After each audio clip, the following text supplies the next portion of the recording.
হে hello everyone, আশা করি সবাই খুব ভালো আছেন। আমি নতুন একটা ব্লগ ভিডিওতে আপনাদের সবাইকে জানাই অনেক অনেক ভালোবাসা। আজ চৈত্র মাসের সোমবার, তাই একটু যাবো ভূষণেশ্বর মন্দিরে বাবা মাথায় প্রস্থান করতে। তাই সকালে স্নান করে বেরিয়ে পড়েছি, যদিও কিছু কারণবশত আমাদের বাড়ি থেকে বেরোতে অনেকটাই লেট হয়ে গেছে। আর আজকের ওয়েদারটাও খুব ভালো, প্রচন্ড চড়া রোদ উঠেছে। তো এখানটায় ব্যাগে করে ডাব আর দুধ নিয়েছি, বাকি ফলগুলো রাস্তায় নিয়ে নিবো। তো আমাদের সঙ্গে আরেক দাদা যাবে, তার বাইকে করে আমরা যাবো, ওই জন্য কিছুটা হেঁটে যাচ্ছি। তারপর দাদা চলে আসে, আমরা ভূষণেশ্বর উদ্দেশ্যে রওনা দিই।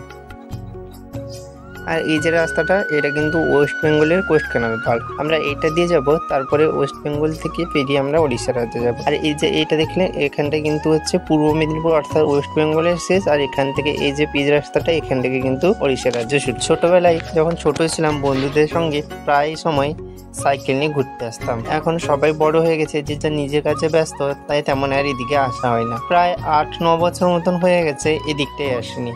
তো আজকে মন্দিরে যাচ্ছি, তাই ভাবলাম এই রাস্তাটা দিয়ে যাই।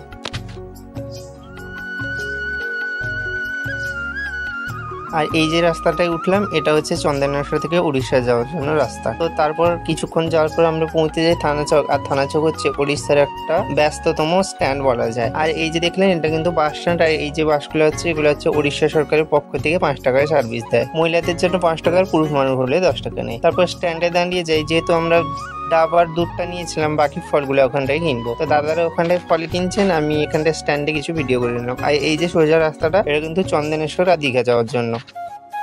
তো আমরা সেটা দিয়ে যাব না, ভূষণেশ্বর মন্দির যেতে হলে ভোগরাই যে জায়গাটা রয়েছে ওর মধ্যে দিয়ে যায়। এদিকে প্রচন্ড রোদ, তাই আর এদিকে ফল কেনাও হয়ে গেছে। তারপর আমরা মন্দিরের উদ্দেশ্যে রওনা দিই।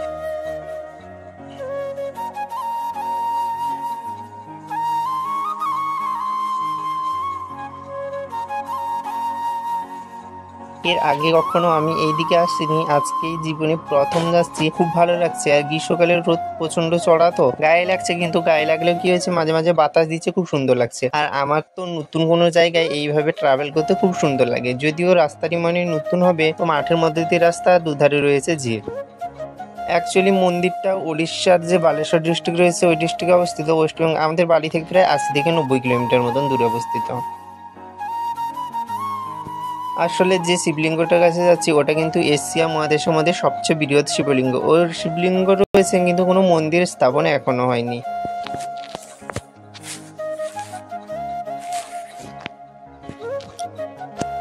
এই তো পৌঁছে গেছি সেই বাবা ভূষণেশ্বরের কাছে। এরপর পৌঁছে বাইকটা স্ট্যান্ড করে দিয়ে আর জুতোটা খুলে রাখি। এরপর জুতো খুলে চলে পাটা ধুয়ে নিই। আমাদের পৌঁছাতে প্রায় অনেকটাই লেট হয়ে গেছে, কারণ আমরা একটু লেট করে বেরিয়েছিলাম। প্রচন্ড ভক্তের ভিড় ছিল। আর ব্রাহ্মণ ঠাকুর যে পুজো করেছেন, ফুলের একদম স্তূপ হয়ে গেছে। এরপর এখানটায় ফল কেটে দেওয়ার জন্য যদিও রয়েছেন, কিন্তু আমি নিজে থেকে বঁটিটা নিয়ে ফল কাটতে বসে গেছি। এরপর আমরা ব্রাহ্মণ ঠাকুরের কাছে ফলটা কেটে দিয়ে পুজো করতে বসে গেছি, তখন আর রেকর্ড করা হয়নি। আর এই হচ্ছে সেই বৃহৎ শিবলিঙ্গ, দেখেই হয়তো বুঝতে পারছেন কতটা বড় হবে। এক মানুষ আরো 1 হাত মতন হবে।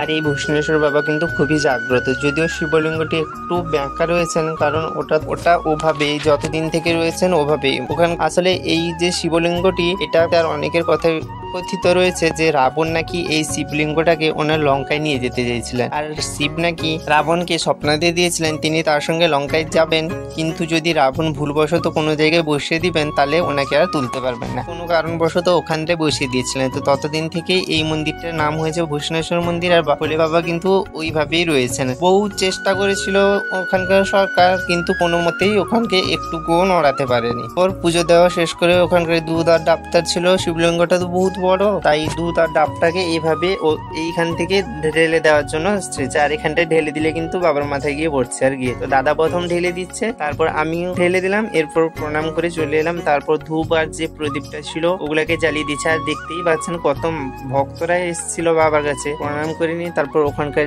যে পঞ্চামৃত ছিল ওটাকে ঢুকিয়ে নিই। প্রণাম করে মনস্কামনা করে বাইরে চলে আসি। পুজো দেওয়ার পর ওখানকার নিয়ম রয়েছে যে বাইরে যে গুরু আর ষাঁড়েরা রয়, ওদেরকে প্রসাদ খাওয়াতে হয়। তো আমি খাওয়াতে গেলাম, তো ষাঁড়টাই এতটাই খেয়ে নিয়েছিল, ও খায়নি কিন্তু গরুটা খেয়ে নিয়েছিল। এরপর সকাল থেকে উপোস ছিলাম, জল পর্যন্ত খেয়েছিলাম না। এরপর পুজো আরো করে প্রণাম দেওয়ার পর যে পঞ্চামৃতটা ছিল ওটাকে খেয়ে নিয়েছি। এর আগে কিন্তু আমি অনেক শিব মন্দির দেখেছি, কিন্তু এত বড় শিবলিঙ্গ কোথাও দেখিনি। আপনারা যদি কেউ কোথাও দেখে থাকেন তো অবশ্যই কমেন্ট করে বলবেন। আর নতুন কোনো বন্ধু হলে অবশ্যই চ্যানেলটিকে সাবস্ক্রাইব করবেন। আর ভিডিওটি ভালো লাগলে অবশ্যই বন্ধুদের সাথে শেয়ার করবেন। তো আমাদের পুজো দেওয়ার কমপ্লিট। এরপর প্রচন্ড খিদা পেয়েছে, যদিও তেমন কোনো খাবারের দোকান নেই। এরপর পৌঁছে এই দোকানটায়, তো আমরা তেমন কিছু খাবো না, যেহেতু বালি ফিরে ভাত খাবো। ওখানটায় নিয়ে নিচ্ছি মুড়ি আর ঘুগনি আর চপ। মুড়ি আর ঘুগনি খেয়ে নিচ্ছি, পেটে খাবার পড়ার পর কি যে শান্তি লাগছে। এরপর খাওয়া দাওয়া শেষ করি, এরপর বাড়ি ফেরার উদ্দেশ্যে রওনা দিই। তো আজকের ভিডিওটা এটুকু অবধি। ভালো লাগলে লাইক কমেন্ট শেয়ার করবেন আর চ্যানেলটিকে সাবস্ক্রাইব করে পাশে থাকবেন। আর হ্যাঁ, অবশ্যই জয় বাবা ভূষণেশ্বর বলতে ভুলবেন না। সবাই খুব ভালো থাকবেন, সুস্থ থাকবেন।